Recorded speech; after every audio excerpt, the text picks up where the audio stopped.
nga naza prophète mais naza révolté par batebele bazo bazo kele babuzoba wana ba ke ba makambo wana mon frère obengo buzoba bakokumisa nzambe bakokumisa nani bandeko na ngai nazo biso ke besoin de guide de réveil ko bien guide de réveil c'est guide de sommeil le général Sonic Afuta wande ba mission ba beta mais ya cadre concert o bana nzambe bolongo na ndaku ba ye kaka concert croisade te séminaire te mais concert ndase le wana boso révérend pasteur Moïse Mbie obenge nani hein révérend pasteur Moïse Mbie c'est malheureux pas toute la réserve de l'éternel on a pardon tout ce qui va black na manzambe yo bona yo lola ici bénéfice ni na makambo ile kuna la stade de mardi tout le bano concert frère wana musicien au moins ce que moi na yo otinye na théologie otini moi na théologie ako m'avait pasteur apporte papier si mais appel authentique nous a même tapé ça titrologie bolingi ki docteur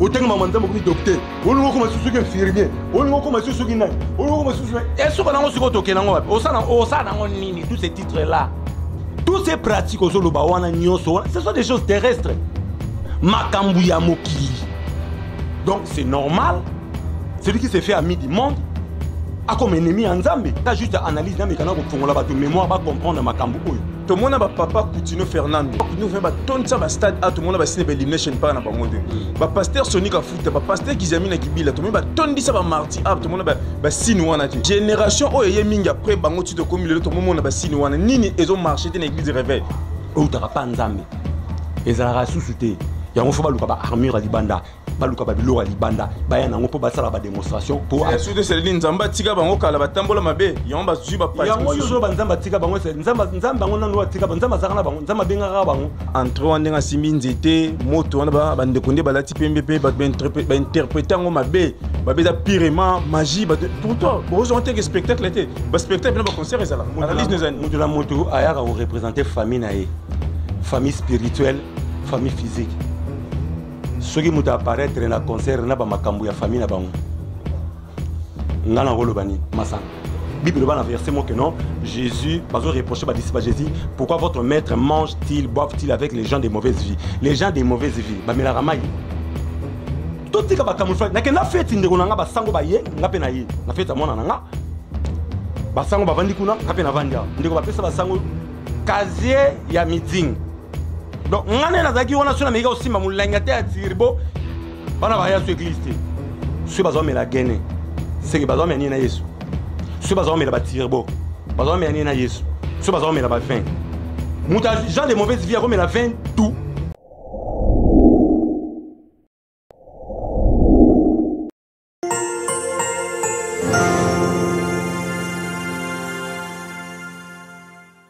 Bonjour, bonsoir, ça dépend. Il y a tout le monde à travers le monde. Ou bien la VIP Presse, la meilleure.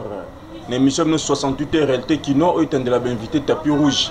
Eux bête rabino solo solo. Eux la rabino solo eux fortifiera peuple de Dieu. Eux la rabino solo eux bozara édifié. Eux bête mon solo ba bêtise. Eux bête ba bouzo batte. Eux la rabino actualité de l'air. Donc eux allez VIP Presse maison d'information vraie et réelle. Oui, mais vous allez à travers le monde, les États-Unis, le Canada, partout où nous sommes, la Guinée, Conakry, la Côte d'Ivoire, partout, la Brazzaville. Vraiment, les prophète révolté. Et le monde est décortiqué sur l'actualité du jour. Réalité, c'est l'église de réveil. Le temps où tu allé wapi, tu allé kende wapi.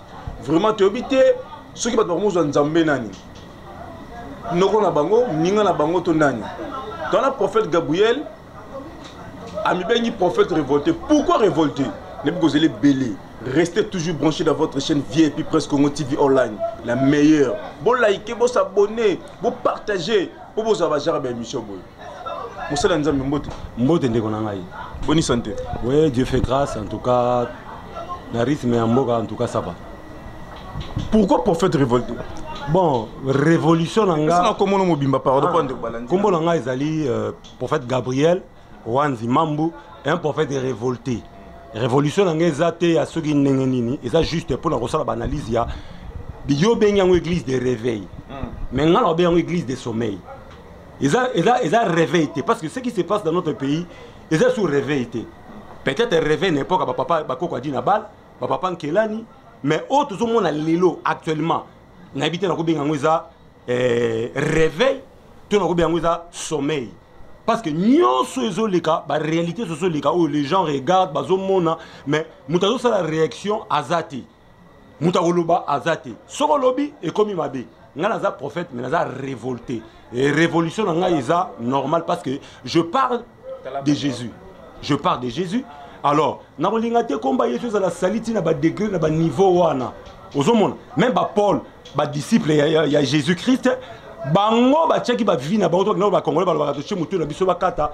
Mieux vaut la vérité que mensonge. Ndeko moka loba na mokili ndeko na ngai, mieux vaut mourir debout que de vivre à genoux. Pour la cause ya kombo na Yesu. Tu es tout le monde qui a la bato balali na ba église, soit disant des guises de réveil, des guises de sommeil. Tout le monde qui a la bato balali. Na bango ba pasteur balali, bango ba prophète balali, ba soit disant ba grand ou bien ba grand. Na été grandeur na bango eza na kata ba ignorance na ba garema ba zomi ba na nzambe. To grandeur bozo banga bango eza ba complexe parce que ba dadi balingi ba titre ba titrologie. Moi je te parle de diacre lokola Étienne qui a parlé de Genèse à Apocalypse. Kolega bato belo zo mona baleka na ba émission ba YouTube na ba internet ba tanga Bible komanda Genèse tin Exode atanga na Bible mbimbate mais atondi saka bato na ba ignorance yemo ke li felu ne solobaki yemo ka okota te mais azo empêcher bato ba kota lola beaucoup vont aller en enfer na ba église na bango parce que bola si ba na nzambe ça c'est le sommeil to ba vérité to ba vérité te bandeko na ngai nazo bisa ke tozone guide de réveil te ko bien guide de réveil te guide de sommeil ba pasteur balali l'église pesa ko lala ba baza ko lala complexe côté li bango bazomona te a le la de vérité ngeni papa la vérité reste la vérité la Bible c'est la vérité celui qui nous a appelé il est le chemin la vie et la vérité s'il y a plus de vérité on nous sur le maison mensonge est-ce que selon you oh tout temps dans la Bible actes des apôtres peu après l'ascension de Jésus-Christ et tu vois que la vie des apôtres. Selon yo, est-ce que tout ce qui se passe à l'église, organigramme, organisation église, pour la vie où il y a une église primitive, il y a des apôtres, tout va inventer le Saint-Esprit, va inventer ma kamuna bango mususu. Parce que quand j'observe, je regarde, ce n'est plus l'église. Est-ce que les apôtres fonctionnaient comme ça? Ou bien vous avez une idée, vous créez un corps nabino, vous avez l'art, et puis vous ginda, mais vous avez un élifelo. Ou soit vous avez envoyé à Satan. Ou soit vous avez envoyé Lucifer pour égarer votre livre. Pour vous voyez que vous avez l'olati. Vous avez l'olati, mais binomo vous avez beaucoup de binomo vous kenena na bato en Zambie papa na lola. Prophète, Bible le big non, il est le même hier, aujourd'hui et éternellement. Oui. Le même Dieu a terminé là-bas Abraham, yango nzambo to sela lelo. Le même Dieu a terminé là-bas Aïdi na bala yango lelo. Parce que comment lelo to seli comment on a église na bin saut de réveil en général corps du Christ. Tocha tout le monde a le pratiquement comme ça les bien tout le monde a le signe attend signe élimination na kati église tout le monde a signe et belé aux autres personnes dans nzambe le kumuti obi ke lelo ba mabote belé ba te belé le ba buma fedu okine ba église pour la bino ba sala nzambe so ba analyse nini wana bo changer nzambe ou comment. Non mon frère ngai na ngina zongi soka lelo o mo très important prochainement to ya na le lo ezaka juste analyse na mekana ko fongola ba to mémoire ba comprendre makambo oyo papa. Bible dit que les terrestres parlent les choses de la terre. Le céleste parle les choses du ciel. Toutes ces pratiques, ce sont des choses terrestres. Makambuya mokili. Donc c'est normal. Celui qui s'est fait ami du monde a comme ennemi en Zambie. Toutes ces pratiques qu'on a et une église. Il y a un verset sur le non. Quand Satan est vendre dans l'église, c'est que la fin est proche. C'est normal. Bazarasu Anzambete, Basi ba démissionna. Le rôle à Baranelo roté bana onction pureté. Banana Bazarasu Anzambete de comprendre personne. Au sunga bande ko bala ngai.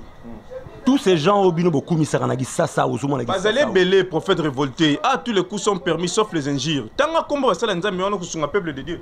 Bon, na pour ça vraiment ya ko pesa bango en clarté. Na lo ba ke lo mo très clair.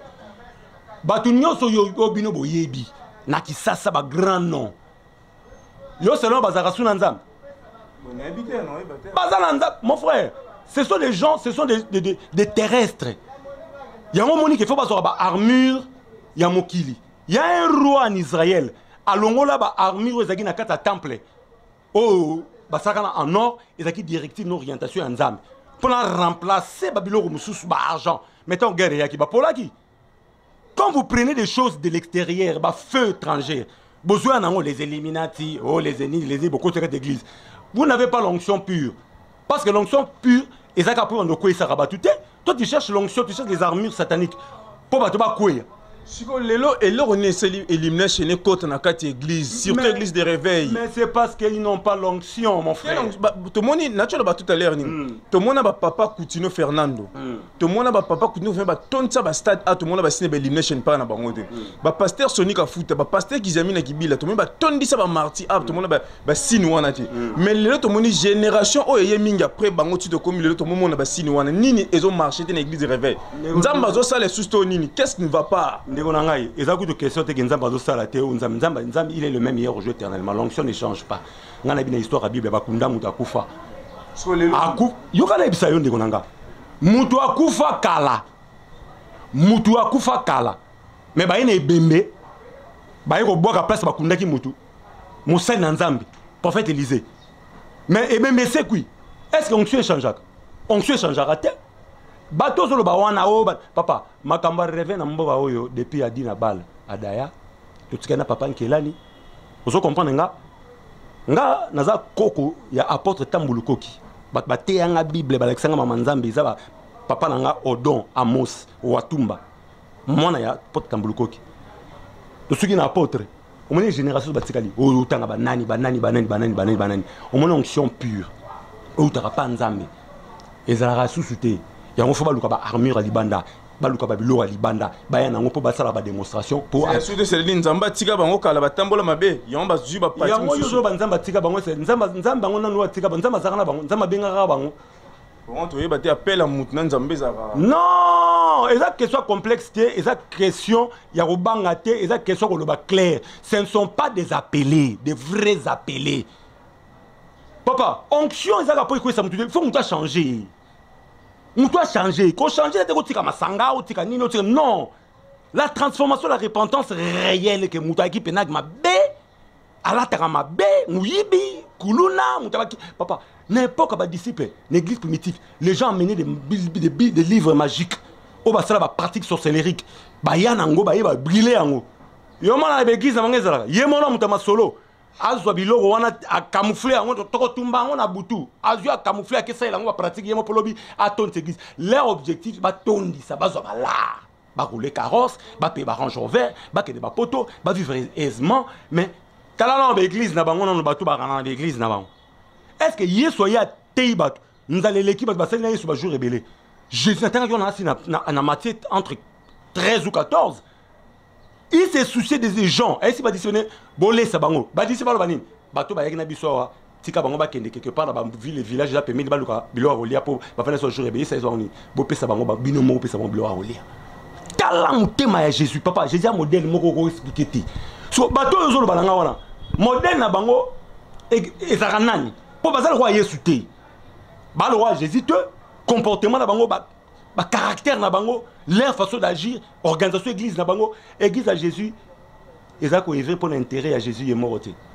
Mais pasteur, au lobby que non, les lots rêvés église de sommeil, tout le monde les lots rêvés ici ba tunakate ba coutume rêvés ici ba tunakate ba pratique bela malamu to yebe zalara kala les lots grâce église de réveil nzamba c'est la grâce à réveil les lots ba famille belé ba mabote bilo za délivrer to bilo ba pratique za ba oya kufeli ndeko oya remplacer na libala mais les lots grâce église de réveil les lots évangile réveil na bilo connais aller sous-souté ndeko na ngai grâce église de sommeil ozolo ba wana ba pratique ba délivrance surtout ce qui côté ba délivrance ndeko na loba maka mususu oyo tamususu ego déranger yo quel genre de délivrance ozolo ba oh le comme si ba to ba fazer na ba kisasa ba tondi tout ça du colon ba délivrance à lukuta tu prends l'argent au pandi ma famille abatu yo bi combien de familles panzana combien de familles na kisasa au 100% de familles divorcées ba panzana o bisa grâce à banani tous ce sont disant aux obenga ba pasteur tous ce sont disant obenga ba apôtre ba nani le ba la apôtre à terre makamoro boy a expliquer la Bible à mon que quoi peut aussi battre enseignement à quel makama délivrance à simika ancien testament papa ancien testament ezaki ombre ton en réalité ton attend grâce ton le maman Yesu la vraie délivrance doit toucher ton âme et ça quand quoi non mon frère on est dans conception bino boyela battu bon eza que ba vie ba terre biso manzambe kala ba ba vide na ba ignorance makambo ebele basaki na ba vide na ba ignorance makambo ebele na sona ndeko moko leo na tongo nazo expliquer sur bandeko basango ndeko na ngai bandeko oyo ya basango. Je peux continuer? Oui. Je peux parler? Oui. Oui, bon, on a bruit, on a été. On a juste na mais quand même pour éclaircir, on a nzambe belé, on a kata ba ignorance. Yaya. Nakenda feti. Hein? Nakenda feti. Nga en tant que berger, nakenda bana nga ba invité nga na feti mo quelque part. Nga melaka nga ya ndeko. Nga melaka nini, il faut préciser, melaka mai, melaka lungwila tout. Je prends l'alcool na melaka masanga. Na melaka biso batato batera biso bazara ba vide na ba ignorance ebele basango baza bato ba vision ba monaka makambo ebele na musika. Ils ont compris la parole de Dieu, la Bible. Do yo melano masanga. Oui, na melaka nga. Pourquoi pas na melaka? Est-ce que yipsanga yo so na yo vandi bena to bango bato bazo na biso bato déjà ba pasteur. Na musu aloba na gisa ça OK non? Saint-Esprit alingana raté sur la masanga nganda yem to loba makamwana esa go pesa lelo so ka pesi verset oyo loba makambo ya loba bibliquement papa ce sont batona baza bibliste ngana biblique je ne parle que de la Bible na loba ma fait ya Bible et ces versets zo soutenir que Saint-Esprit elingana raté na sur la masanga Bible loba na verset mo que non Jésus bazo reprocher ba disciple Jésus pourquoi votre maître mange-t-il boive-t-il avec les gens de mauvaise vie les gens de mauvaise vie ba mela ramai ceux bazo mela gene c'est que bazo meni na Yesu ceux bazo mela batirbo bazo meni na Yesu ceux bazo mela ba vin muta gens de mauvaise vie a mela vin doux tout tika ba camouflage na kena feti ndeko na nga basango ba ye nga pe na ye na feti mona na nga basango ba vandi kuna nga pe na vandia ndeko ba pesa basango casier ya miding donc ngane na zaki wana sona mega osimba mulanga te atirbo bana ba ya su église te pour nani ngamo na te bango makambo na ba ignorance nego comprendre plus tard donc au regretter na regretta mabe ndeko na nga normal faut na regretta fort na regretta mabe na c'est la hypocrisie pourquoi ba ça nzamelo bazana ba boîte de nuit avant d'arana yolo ki mena masanga na ginkole et ça na ngote ke nazo bang et ignorance tu ne connais pas la parole de Dieu. Montre la Bible condamne l'ivresse. Au lieu belé au tondi et soum. Kolobebele et soum. Ivresse. Bible les raconte ivresse. La nulle part. Bible le belé ma sangeza ma bé. Non. Yeb sanga sona meli 2-3 bières. Na temi na ke. Na fingi mama na yo. Na fingi ndeko na yo. Na salini. Yeb sanga na lésion na ni na meli na telebi na kei. Ma bé la rasoko langwe. Oye ba ngobi ma kati na yo. Ndeko sumi kisa. Yo moko esumi sipe bato bazo yo kayo.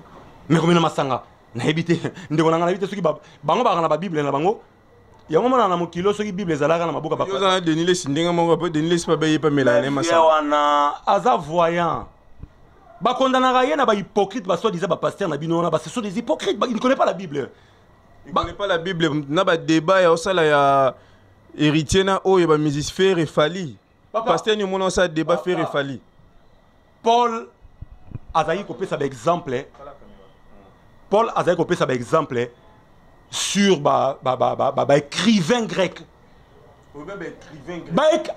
Est-ce que et comment tu na d'âge na bino moko boye mututel ba boye mutel ba boye ya tanga ngo wat la nature terre ne vous enseigne-t-elle pas?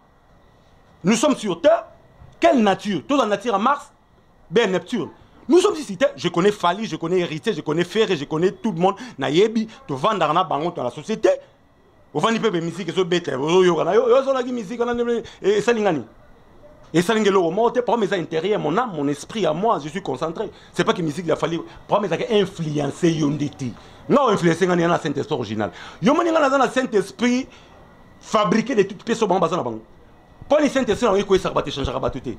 Ils n'ont pas le vrai Saint-Esprit. Bazana ba Saint-Esprit ils ont fabriqué de toutes pièces. Mais le véritable papa il dit na bal ba te abisu.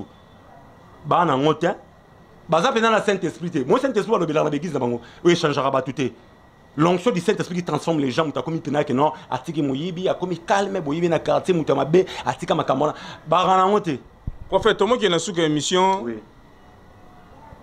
dimanche concert Bethlehem na stade oui ouais il y a révérend pasteur Moïse Mbié ouais à tondi si stade na ndenge moko ya osakana te donc c'est à dire quoi azali premier musicien chrétien oyo atondi si stade bongo.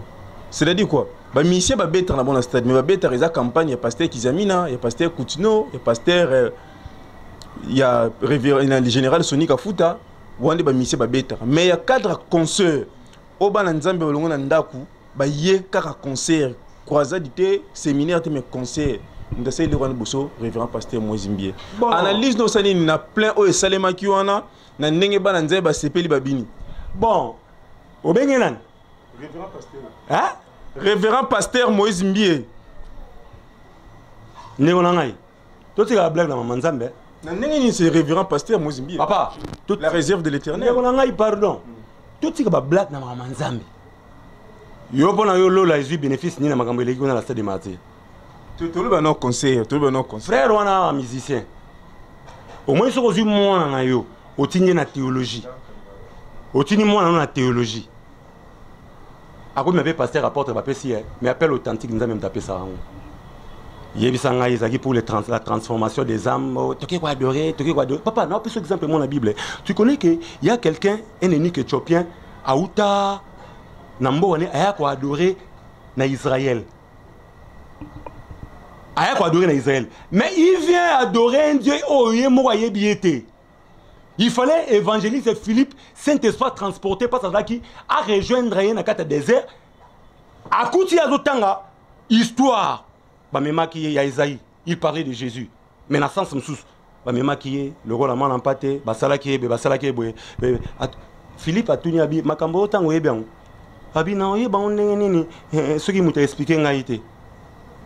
Nda côté expliquer que muto ba lotanga wana bazaro bela Jésus a teyé Yesu pe asengi baptême baptisé na nzela donc tia yaka Jérusalem ayaka ko adorer même yemo ko ayaka ki musika ayiko adorer nzambo ayeba kité par batebele bazo ke ba buzoba wana ba ke ba makambo wana mon frère obengo buzoba ba ko kumisa nzambe ba ko kumisa nani mais on qui concerne mosala nzambe ba ko célébrer le nom de Jésus-Christ ba tombola nzambe na peso exemple moi ça typique ça simple muto oti musika ayiko adorer quelqu'un qui ne connaît pas est-ce que tous ces gens là on va que soit disant makambozo le bawana parce que ngai bon na ebité makambozo pour nga na Congo ezaki normal avec notre président tout ça calme mbogeza les messieurs c'est un musicien mais qui chante bien ça la banzemba bien tout ça koyela nga ba de mettre révérend mon frère tout ça attend à renter oyo soki mwana aron kufi bana bazui bongo bato batambola na batata na bino banda soki 82 tile sikoyo question avant pardon bazaka na pelte à remplacement yo monaka que na époque à Jésus-Christ tanga Yesu akufi de Paul azwa ndeko na ye propre. Quelle onction du Saint-Esprit qui attire chez un pasteur Moulouba baluba baye, c'est un pasteur Mukongo bakongo baye, c'est un pasteur Mutabandundu bandundu bas ba entouré yo.